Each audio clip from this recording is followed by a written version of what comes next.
Assalamualaikum warahmatullahi wabarakatuh. Bersama saya Geo Citra Sentana di acara Geotalk. Pada kesempatan yang berbahagia ini, saya udah ditemani oleh bestie saya yaitu Virgiana Mahar Hakiki. Nah, pada kesempatan yang berbahagia ini, saya dan Ana mau membahas tentang kekerasan seksual pada perempuan. Lo tahu kan, Ana, di Indonesia bahkan di Lampung ini kekerasan seksual itu banyak banget kan. Yang dimana yang dilakukannya itu oleh orang-orang terdekat, bapak tirinya bahkan bapak kandungnya, ya kan. Nah, habis itu lo tahu kan, kekerasan seksual adalah suatu fokus yang sangat berat jika diperbincangkan. Tapi ini merupakan perbincangan atau suatu fokus yang penting bagi kita. Nah, sekarang kan umur kita udah di atas 17 tahun, dimana umur segitu tuh kekerasan itu rentan banget terhadap kita. Di atas umur 17 tahun itu tuh masa-masa legalnya ya teman-teman. Kasus seksual itu sangat maraknya terjadi. Ya, besar kemungkinan juga terjadi pada usia di bawah 17 tahun, ya kan. Nah, aku mau nanya nih, menurut lo apa sih definisi kekerasan seksual itu? Kalau menurut gue sendiri ya, kekerasan seksual itu tindakan yang melibatkan paksaan terhadap seseorang gitu, pria ataupun wanita gitu kan, kayak dipaksa gitu buat melakukan kekerasan itu, kekerasan seksual, apalagi kayak tentang seks itu kayak sensitif banget kan buat kita sebagai wanita gitu. Itu sih. Iya benar. Podcast kita ini perbincangannya sangat berat ya. Kita juga harus tahu kasus ini banyak sekali dialami oleh kaum perempuan. Walaupun laki-laki juga terjadi, tapi kan seringnya itu tuh di wanita gitu kan ya. Kalau kita memposisikan diri sebagai korban ya, gimana sih menurut lo apa yang bakal lo rasain jika ini terjadi di diri lo?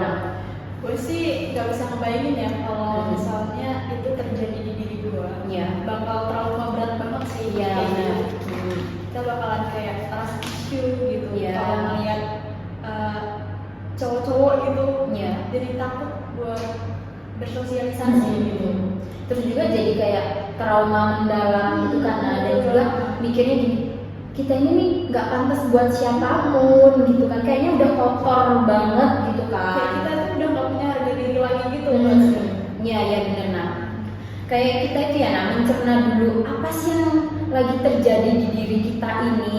Namanya korban itu nggak bisa ya yang langsung tahu, oh diri kita ini lagi terjadi sesuatu, kayak masih shock gitu kan. Terus kayak bikin kita ngedown aja gitu nggak sih? Iya benar. Nah habis itu ya faktor-faktor apa aja sih yang terjadinya kekerasan seksual? Yang pertama itu kayak tidak kesetaraan gender gitu ya. Terus yang kedua ada kayak kekerasan itu tuh sebenarnya tidak diperbolehkan. Itu emang dilarang banget kan. Terus yang ketiga tuh ada kayak pengaruh media gitu. Contohnya kayak iklan, film gitu. Misalnya kita lagi kayak buka aplikasi Facebook misalnya, betul, terus juga sering banget muncul kayak tentang seks yang begitu. Apalagi kayak anak-anak sekarang itu udah pada gadget ya kan? Iya benar. Anak-anak kecil aja, balita itu tuh udah megang HP gitu. Anak di bawah umur sekarang udah pacaran gak sih? Ya ampun. Kita zaman masih kita dulu. Ya, kita masih main tradisional banget. Iya benar. Malah kita nggak mengenal HP, nggak pegang HP. Sekarang gadget itu kayak benda wajib yang harus kita punya. Iya benar. Terus ada kurangnya pendidikan gitu kan, bisa juga. Terus kayak biasanya tuh yang terjadinya itu tuh di pedesaan gitu nggak sih kayak orang-orang kampung itu kan kalau mereka bersekolah itu kan kayak putus sekolah gitu. Iya betul. Tapi kalau mereka faktor ekonomi kali ya. Tapi kalau misalnya yang anak-anak kota sih, menurut gue tuh salah pergaulan juga. Salah pergaulan banget. Sekarang tuh kayak dugem terus pacaran tapi selalu menghalalkan yang menghalalkan begitu seks gitu. Itu kayak wajib banget sekarang pacaran Iya. Kalau misalnya gini, pacaran nggak kayak gituan aneh gitu kan. Jadi Iya. itu dengan pacaran itu ya pasti Iya, begitu ya, iya. you know lah ya kan. Itu udah kayak nggak banget gak sih sekarang nih. Terus Iya. ada kayak lingkungan sosial yang nggak mendukung lagi. Berarti kayak dari orang-orang terdekatnya, terus juga teman-temannya ataupun keluarganya gitu ya, ya kayak kurang mensupport gitu ya. Jadi kayak kurang lah ya. Iya, kita jangan salah pilih teman, terus kita juga jangan salah pasangan ya guys ya. Ya jangan salah pasangan. Jangan salah pasangan. Biar kita nggak ikut arus yang jelek itu, Iya. yang negatif itu. Iya, iya. Kalau bisa ya kita punya hubungan yang selalu bawa kita. Iya kayak apa positif vibes gitu ya. Itu aja sih menurut gua. Oh itu, iya benar-benar faktor-faktornya itu tuh terjadinya itu tuh banyak banget ternyata ya Naya. Lo tahu kan Nah, kasus pelecehan seksual di Lampung yang pas itu viral bahkan sampai di post masuk Lambe Turah, di Lambe Turah. Lo tahu nggak itu? Yang guru ngaji itu ya? Bukan guru agama. Oh, guru agama yang ngelecehin murid itu bukan sih? Iya benar banget. Itu padahal kayak guru Agama, ya malah dia melakukan pelecehan gitu loh, kekerasan seksual pada anak muridnya di bawah umur loh, nah itu.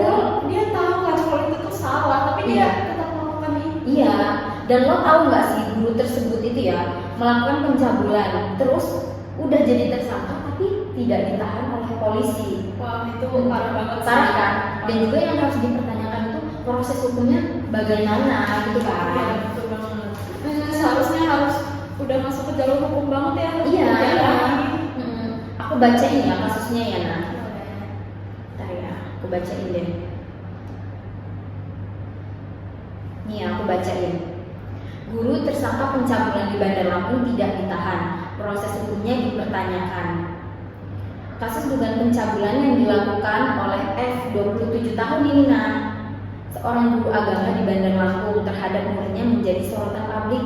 Berbagai pihak mendesak agar pelaku yang telah berstatus tersangka segera ditahan.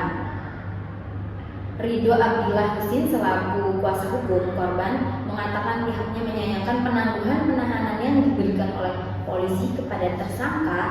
Keluarga korban berharap aparat segera menahan pelaku sebagai bentuk keadilan bagi korban dan keluarganya. Lo tau nggak sih Nah, sebenarnya ini ya tersangka F ini udah ditetapkan sebagai tersangka, tetapi nggak ditahan. Kenapa gitu ya? Iya, lo tau nggak sih kenapa dia nggak ditahan? Kenapa tuh? Iya, karena ini polisi itu memberikan penangguhan terhadap pelaku. Lo tau nggak penangguhannya itu? Yang ada dua alasan. Yang pertama itu ya, pelaku itu seorang guru agama dan juga pelaku ini sekaligus itu tuh pemilik yayasan tempat korban bersekolah. Nah, yang kedua itu alasannya lo mau tahu, pelaku ini ingin melanjutkan S2-nya. Kayak Parah banget sih. Kayak aneh aja nggak sih Nah? Maksud gue gini, hukum di Indonesia kayak gimana sih? Berarti tuh di orang-orang tertentu aja yang dihukum, ya kan? Kayak stakeholder yang contohnya aja si pelaku ini karena dia pemilik, dia mau melanjutkan ini, terus nggak ditahan. Masa hukum di Indonesia ini condong ke bawah ke masyarakat kan nggak banget sih Nah? Seharusnya hukum itu tuh ya menyamaratakan. Iya, betul banget. Masa yang ekonominya di atas selalu dihargai Iya ya? sih. Sementara kita yang ekonominya Pas-pasan, kayak selalu tertindas gitu nggak sih Nah? Aneh banget kan? Masa udah dijatuhin ini dia sebagai tersangka tapi nggak diiniin. Terus lo mau tau nggak sih yang lebih parahnya lagi? Apa tuh? Pelaku itu tuh masih berkeliaran. Bahkan dia jalan-jalan sama istrinya segala macem. Kan nggak mikir banget dia tuh udah sedangkan dia tuh iya sendiri ya. iya tapi kok kayaknya nggak mikir banget. Emang lelaki itu walaupun dia sudah merusak wanita dia nggak pernah merasa bersalah. Iya benar.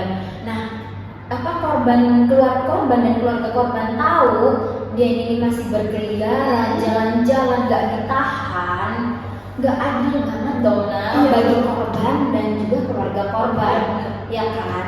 Sedangkan korban sendiri dia itu berbulan-bulan nggak sekolah dan juga dia itu nggak berani keluar rumah untuk bersosialisasi, dia itu nggak berani kan dia sudah trauma berat.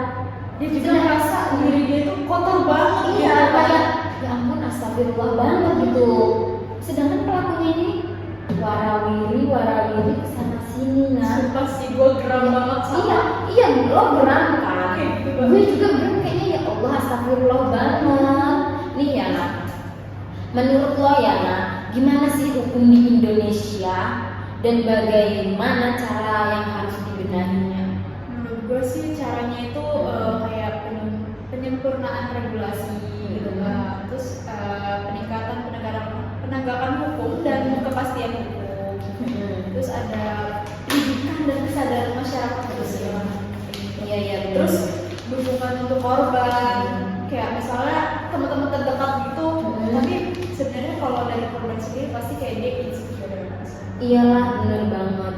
Pasti dia juga mau bergaul ke teman-temannya juga Udah malu. iya udah malu, udah kayak ya Allah gue ini udah kotor banget ya kan. Siapa sih yang mau temen sama gue lagi gitu kan? Iya benar. Terus kolaborasi antara masyarakat, pemerintah dan warga sekitar juga gitu. Terus udah sih menurut gue gitu aja. Lo pasti geram kan sama pelaku nah. Geram banget. Iya, nih ya, misalnya Naya, pelaku ini ada di depan lo, apa yang bakal lo lakuin sama pelaku ini? Mau lo bacok apa yang mau lo lakuin? Kalau gue sih kayaknya pengen langsung gue bunuh di tempat gak sih? Soalnya orang cowok kayak gitu tuh gak putus hidup. Iya. Dia pikirannya itu hanya untuk merusak perempuan gitu. Menurut lo ya Naya, misalnya dia udah melakukan seperti itu, kemungkinan dia bakal melakukan itu lagi nggak? Iya, itu kan candu gitu nggak sih? Kayak gitu. Entah di kemudian harinya entah dia malah melecehkan anaknya sendiri. Iya betul banget. Atau anak saudaranya atau tetangganya ya kan.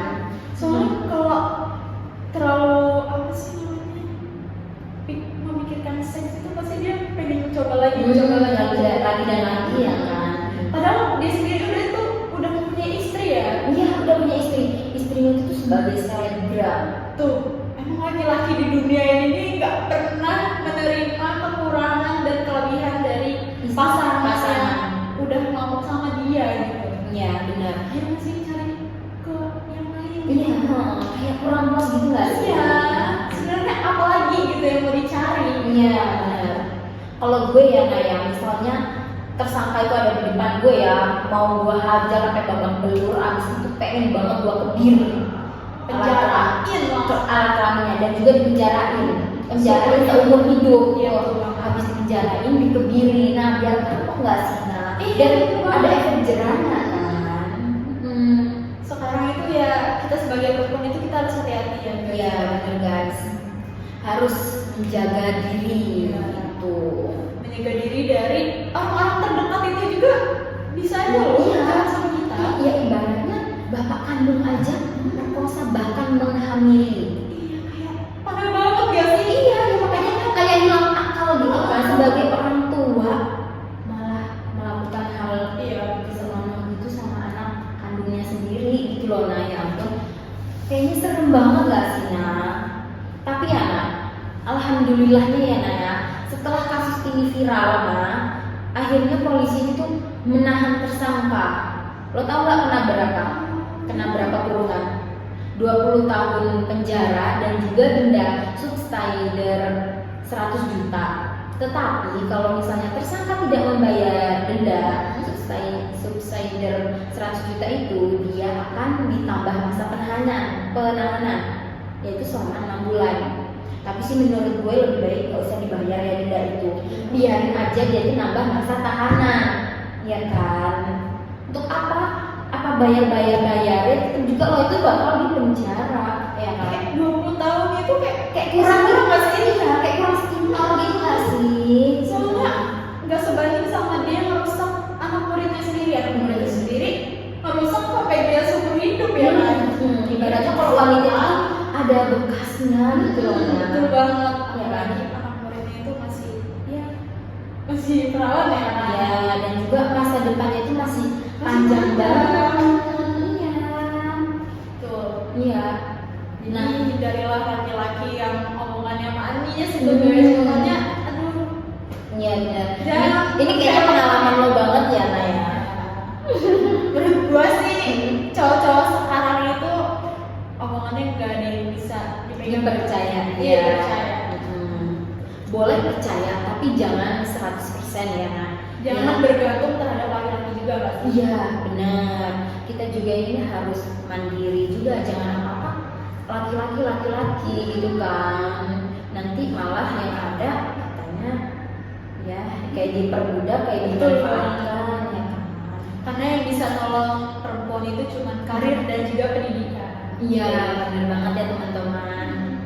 Nah ya, Nah, kita ini sebagai mahasiswa, jika kita melihat atau mengalami pelecehan seksual, jangan takut melapor. Iya, betul. Ya. Jadi bagaimanapun kita tuh sebagai generasi muda, kita harus menjadi 2P. Lu tahu nggak sih 2P itu apa? Aduh. 2P itu ya, Naya, pelapor dan pelapor. Gitu. Gimana kalau pelapor itu ya, gimana kita itu menjadi pelapor bahwa kekerasan seksual ini harus diberhentikan, jangan ada lagi. Walaupun hanya bisa mengurangi sedikit, setidaknya kita ini membantu gitu. Nah yang kedua itu tuh pelapor. Bagaimana kita melaporkan ada kasus tindakan kekerasan seksual apapun itu, kita harus berani melaporkan, karena bagaimanapun juga pelaku itu 100% itu ya udah bersalah gitu ya. Bersalah banget. Iya kan? Jadi kita harus berani speak up, kita harus berani untuk melaporkan, harus berani berbicara, memberitahu gitu loh. Misalnya kita diancam, lo bakal gue bunuh kalau lo nggak mau melayani gue. Iya, bener banget. Iya kan? Itu kita harus berani speak up. Nah, kalau kita diem aja Kita dan berani melawan gitu kan. kita dalam ketakutan terus, nah yang ada pelaku ini akan terus menerus berulah dan berulah. Nah, sampai iya begitu. Jadinya kita harus berani melapor. Misalnya kamu nggak berani melapor ke pihak berwajib, lo setidaknya lo itu tuh cerita ke orang terdekat lo. Jadinya lo kan ada support gitu kan dari orang-orang sekitar. Setelah itu lo kan ada teman yang membantu lo dan lo akan berani melapor ke pihak berwajib gitu kan, biar segera diproses. Jadinya itu tuh berhenti gitu loh, apa pelecehan seksual itu gitu.